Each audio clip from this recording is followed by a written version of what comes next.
Hey Flosstube, I'm Michelle. This is my romantic tangle, and I don't know what the day is. It's the middle of April at some point.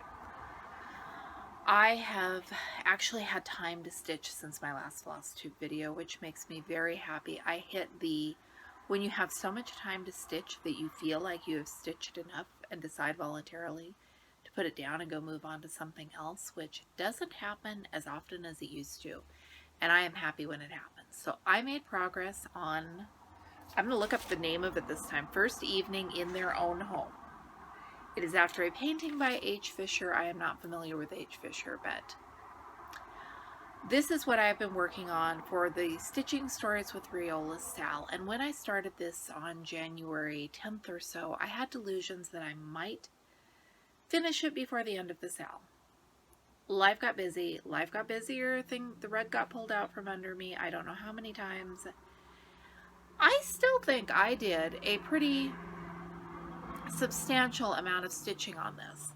I had hoped to get her face filled in before I set it aside, because I am so totally going to set this aside and work on something else for a while. But when I was stitching Monday night, I just couldn't do one more stitch on her face. And then last night there was no stitching. So I'm happy with my progress. I love this project. I just need a break. And sometimes, especially, I'm not the kind of person who starts one project and stitches on it until she is finished. So I'm taking a break. I'm going to fold her up, her, him, them, up for a while and work on something else. Now watch, I've said that, and so that means that I will be stitching on this tonight while this video uploads, because that is what tends to happen. The other thing I have been stitching on and want to spend more time stitching on is Noise of Waterfall. This is like an eighth of what it will be. I am having so much fun with this project. It's for an upcoming video about the 10 count Aida kits from Riola's. I love what you can do with 10 count Aida. I wouldn't have, if you say 10 count Aida, I'm thinking little teddy bears and basic beginner projects, and not what these kits are. So I think this is where my stitching time is going to go.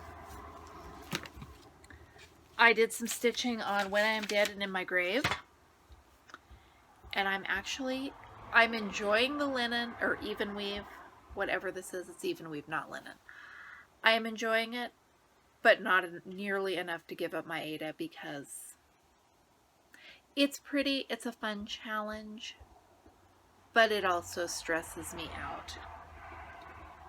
I've got this alphabet to finish,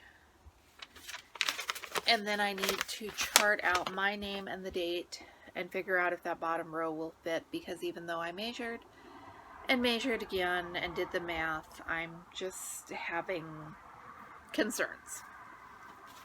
Not enough concerns that I will measure it again, because I don't want to know.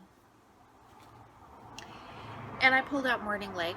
I am working on the boat, and that boat is going so much faster than I would have thought it would. It's also all rolled up from stitching in hand.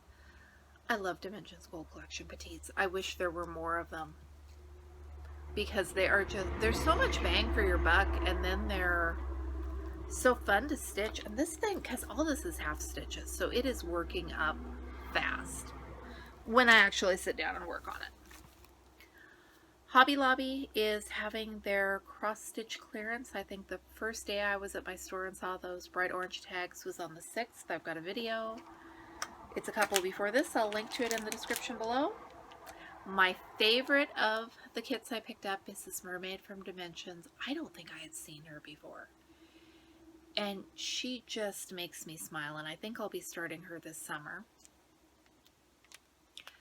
Every time I make plans, they change, so I could start her this summer, or not.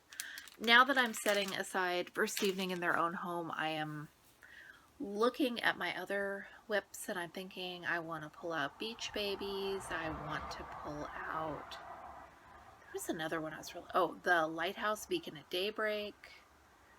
I just haven't quite got there yet. Now that I'm setting aside first evening in their own home. That's my plan, but I'm also waiting for that birthday order to come, so that plan could change. And I'm not glued to my cross-stitch plans because why would I be? There's not a lot I'm working on that relies on other people. I'm sorry, the sunset is glaring in my glasses and there's nothing I can do about that. I'm sorry. I've been teaching our oldest son to drive and my nerves, guys, are just... We live on a road that is like the road from Pet Sematary. And when people tell you that the trucks in that movie are artificially loud, they're not. They are, especially the log trucks, if you are standing outside, those things are loud and they are fast and they are scary. And we spent a week driving around an empty campground and practicing, and now we're up to driving on real roads, and it's making me very nervous and also taking a lot of time out of my day, which is not a bad thing because it will add more time into my day when I don't have to drive to and from work anymore. So wish me luck, please. It is my anniversary in a couple of weeks, and I got thinking about that, and I got thinking about all the bird watching we've been doing and how excited I am about birds right now, and I thought I should have ordered that really cute pattern kit from Realist with the vintage birds, and I could have done that for our anniversary. Did some looking to find out the name of the kit, and yeah, that hasn't been released yet, so I didn't make a mistake there, but I want to stitch some birds as an anniversary start.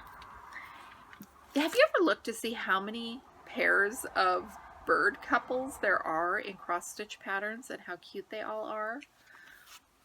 I kind of want to stitch birds every year now. So I decided I'm going to start lovebirds because it's 2 birds and a heart. And doesn't that look like a 30th anniversary sort of thing? And somewhere in here I am going to hide our anniversary date because this is going to be our 30th anniversary. Since the year we got married, there has been an ongoing debate on what the date of our anniversary is. My husband says it's one date, I say it's another date, my mother and grandmother say it's another date, and I finally, now and then I would go dig out our wedding album and this is the date, I have documentation of it. But as soon as I dig it up and we go, oh yeah, that's the date, we forget again. And the thing is, it doesn't matter. We celebrate. We don't necessarily celebrate on the date. We celebrate on whatever day my husband has off for work that we are able to get out together, and that works really well. But I need to stitch a sampler just so that it will be recorded somewhere besides the wedding album. And yes, I know this is not a wedding sampler, but I love the idea of doing it and just really quietly somewhere hiding the date. That's my plan. This was short. I feel like it was choppy. There are way too many log trucks, but this is my update that I can do right now. I'll be back with you soon and hopefully have something a little more coherent. Thanks for watching. I'm Michelle. This is my romantic tangle, and I'll be back with you with more videos soon.